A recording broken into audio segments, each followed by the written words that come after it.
Son yıllarda artan boşanmaların sebebi en büyük kuşkusuz iletişimsizliktir.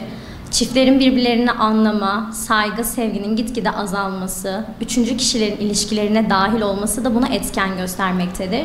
Artan kadınların ekonomik özgürlüğünün, refah düzeyinin artması da boşanmayı tetikleyen ve daha rahat bir şekilde boşanmaları arka planda gösterdikleri, daha böyle kontrolcülük, erkek egemenliğinin altında kalmama, hür iradeleriyle başkasının maddi kısımda çektikleri zorluk olmadığı zaman daha rahat bir şekilde ayrılabilmektedirler. Eskiden baktığımız zaman da kadınlar hür iradeleriyle boşanma olmuyordu ve birçok şeyi alttan alma durumunda kalabiliyorlardı.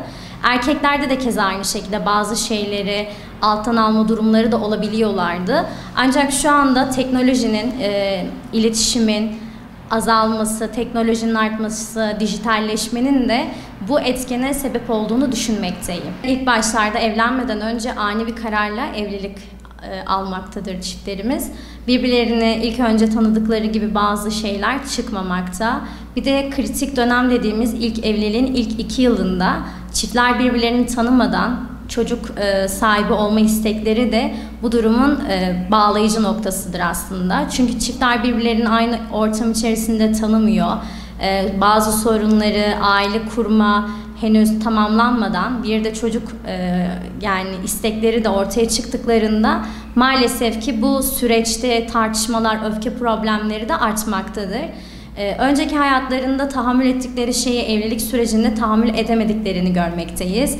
Bazı durumlar değişmek adı altında evlilikte düzelir şeklinde düşüncelerle de evliliği görebilmekteyiz ve birçok danışanlardan da aldığım yorum üzerinde ilişki esnasında üçüncü kişilerin yorumları evliliklerin ilk 2 yılını en büyük etkileyen dönemlerdir.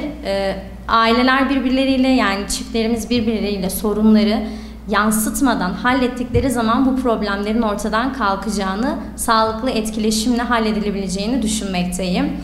Bu sürece varmadan önce bir danışmandan yardım almaları evliliklerinin kurtarılacak bir süreç içermektedir. Aile içinde iletişim kopukluğunun hazırladığı zeminler şu şekilde de anlatılabilmektedir.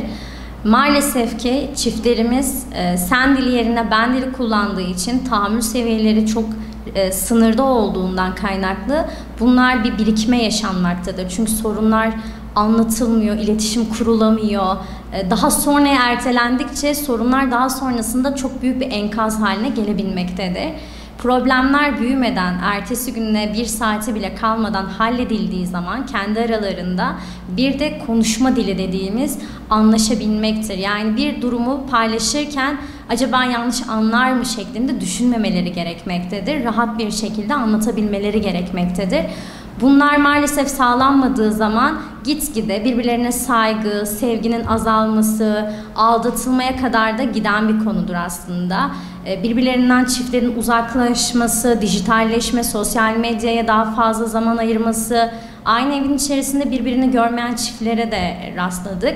Yani danışanlardan aynı evdeyiz ama telefonla oynuyoruz şeklinde bir durumla da karşı karşıyayız. Yani bunların hepsi zaten birleştiği zaman hazırlanan bir zemin olmaktadır. Sosyal medya zaten büyük bir problem haline gelmektedir. Keza çocuklar için, keza aile içerisindeki o bağla alakalı bir durum. Maalesef ki özentiliği de artıran bir durumdur.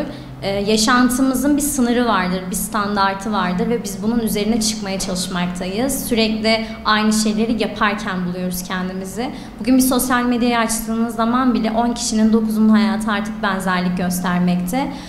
Aldığımız bir ekonomik güç vardır. Yani atıyorum 5 liraya aldığınız şey 4 liraya da alabilirsiniz ama 5'in üzerine çıkmak sizin ekonomik zorluğunuzu artırmaktadır. Ancak özentilik dediğimiz bir yarış halindeki durumlar o süreci artıran durumdur. Yani siz hep kıyas yapma, sürekli bir rekabet halinde olduğunuzu görmektesiniz.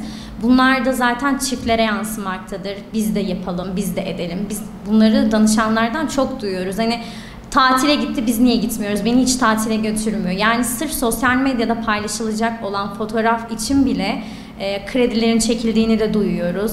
Dışarıdaki hayatların ailelere yansıdığını da, borç alma durumunda. Bu da artık o duygu durumunun bozulmasıyla alakalı bir çiftler arasında tartışmaya da neden olmakta. Çünkü bu tekrar eden bir süreç haline gelmekte. Sadece tatillerle bitmiyor.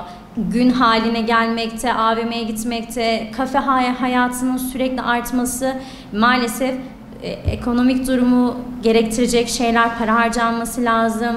Sosyal medyaya paylaşım yapılması lazım. Bu da dijitalleşmenin getirdiği son nokta dediğimiz durum.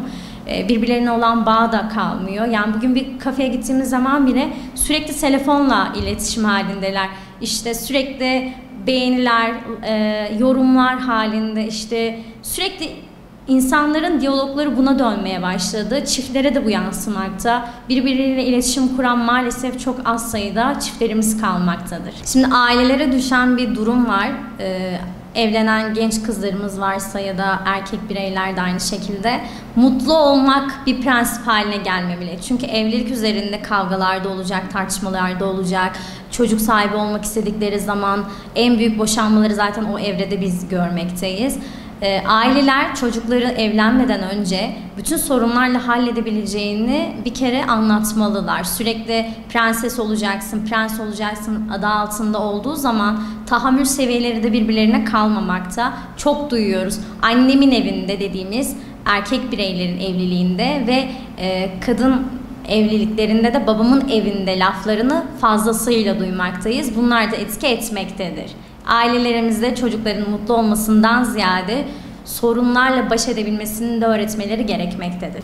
Gençlere düşen sorumluluklar da ani kararla evlenmemeleri gerekmekte. Yani tahammül ettiğimiz şeyi daha sonra da tahammül edebiliyor muyuz? Ya da tahammül dediğimiz kısımlar ne konuda ayrılmaktadır?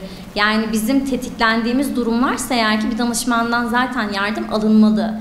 Bu süreçte çözüm odaklı olmaları gerekiyor. Birbirlerine argo kelimeler bir kere kullanmamalılar. Hani tartışma anında hani oturalım konuşalım şeklinde olmasa bile danışandan yardım almaları gerekmektedir. Sorun büyütülmeden çözüme ulaşılması gerekmekte.